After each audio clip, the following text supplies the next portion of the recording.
All right, let's get right into it. We're going to dive deep right into the very heart of matter. We're on a quest to uncover what might just be the most powerful and definitely one of the most mysterious forces in the entire universe. You know, it's one of those really simple questions, but the answer? It's completely mind-bending. I mean, think about it. Everything around you, even you, is made of atoms. And deep inside every single one of those atoms, there's this epic battle going on. A battle that, if you just follow the known rules of physics, should be tearing reality apart at the seams. So, if we want to get to the bottom of this, we've got to change our perspective. And I'm talking shrink it way, way down.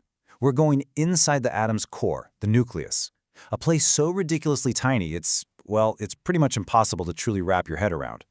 Okay, let's jump right in. The thing about the atomic nucleus is, its very existence seems to break a basic law of physics. Seriously, it's a total contradiction, a real cosmic paradox.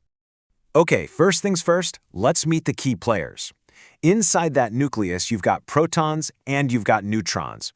Physicists have a handy name for them both, nucleons. Easy enough, right? So here's where it gets weird. Protons all have a positive charge. And what do we know about basic electricity?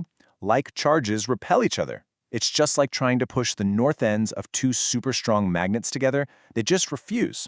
So the electromagnetic force should be sending these protons flying apart with incredible force. I mean, every single atom should just pop. But obviously they don't. So what gives? Right. So, if we've got this one force, electromagnetism, actively trying to shred the nucleus, it stands to reason there's got to be another force in there fighting back. And not just fighting back, winning. It has to be something way more powerful. And that, right there, is the big mystery. What is this secret glue, this incredible force that overpowers all that repulsion and holds it all together, keeping our universe from just dissolving into dust? Well, the answer has a name, the strong nuclear force. And when you put it side by side with the force it's up against, electromagnetism, you see just how different they are. Electromagnetism, yeah, it's strong, and it can reach across the whole universe. But the strong force, man, it's on a whole other level of power. But, and this is a huge but, its reach is incredibly, ridiculously short. So how much stronger are we talking? Well, it's roughly 137 times stronger. This isn't just winning a fight, it's an absolute TKO. It completely dominates the electromagnetic repulsion, but only when things are packed in super, super tight. You can think of the strong force as the undisputed heavyweight champion of the universe, just a total powerhouse. But it only ever fights in one place, this tiny, tiny arena of the atomic nucleus. The second you step outside that ring, its power just vanishes, drops to pretty much zero. It's actually a brilliant design when you think about it, perfect for gluing a nucleus together without messing with anything else. Okay, so we've got a name for it, we know what it is, but how does a force like this actually work? I mean, down at this tiny scale, it's not some kind of mystical, invisible rope pulling things together. The truth is, as always, way weirder and a lot cooler.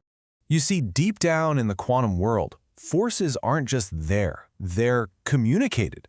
They actually work by having the particles involved pass other particles back and forth between them, like little messengers. The best way to picture it is like a non-stop, super fast game of catch. The nucleons, the protons and neutrons, are just constantly tossing these messenger particles back and forth. These messengers are called mesons. And here's the wild part. That constant exchange, that game of catch, is the force. It's what binds them together. It's such a cool idea, right? That a particle itself can create a force. This whole idea came from a physicist named Hideki Yukawa, and the math behind it is called the Yukawa potential. And it's so elegant because it perfectly explains everything. It shows why the force is so powerful up close, where it's easy to play catch, but just fizzles out at a distance. The little messenger mesons just can't travel very far. But it gets even deeper. The strong force isn't just a simple brute strength kind of thing. It's way more complex.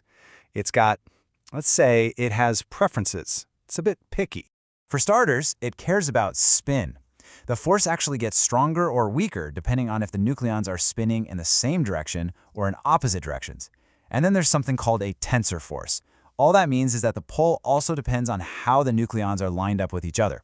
Kind of like how two little bar magnets will pull or push differently depending on how you orient them. So yeah, it's not just a simple pull. It's this intricate dance of spin and alignment. But underneath all that complexity, there's this really beautiful, deep simplicity, a kind of hidden order. And this is the stuff that gets physicists really excited. So here it is, the most elegant part of all this. The strong force, it basically doesn't care about electric charge. As far as it's concerned, a proton and a neutron are pretty much identical.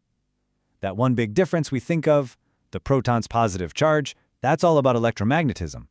The strong force just looks right past. Physicists call this charge independence, and it's a really fundamental symmetry of how this force works. It means the nuclear glue between two protons is basically the same as the glue between two neutrons, or between a proton and a neutron. It just doesn't discriminate. And to describe this amazing symmetry, physicists came up with this really elegant mathematical idea called isospin. It's a way of thinking that says protons and neutrons aren't really two different particles. Instead, they're just two different states of the same particle, the nucleon. Think about a coin. It can land on heads, or it can land on tails, but it's always the same coin, right? Well, that's pretty much how the strong force sees protons and neutrons. So, there you have it, this incredibly powerful, super short-range force. With all its weird preferences and beautiful symmetries, that is the literal glue that holds our entire world together. I mean, without it, you wouldn't have any atoms bigger than hydrogen. No stars, no planets, no us, nothing. And that brings us to one last really fascinating question. We've just talked all about the immense power that holds the nucleus together. So, what happens if you can actually manage to break that bond? Well, when you do that, you unleash the very energy that powers the stars and powers our nuclear reactors. But that's a whole other story for another day. Thanks for diving in with me on this one.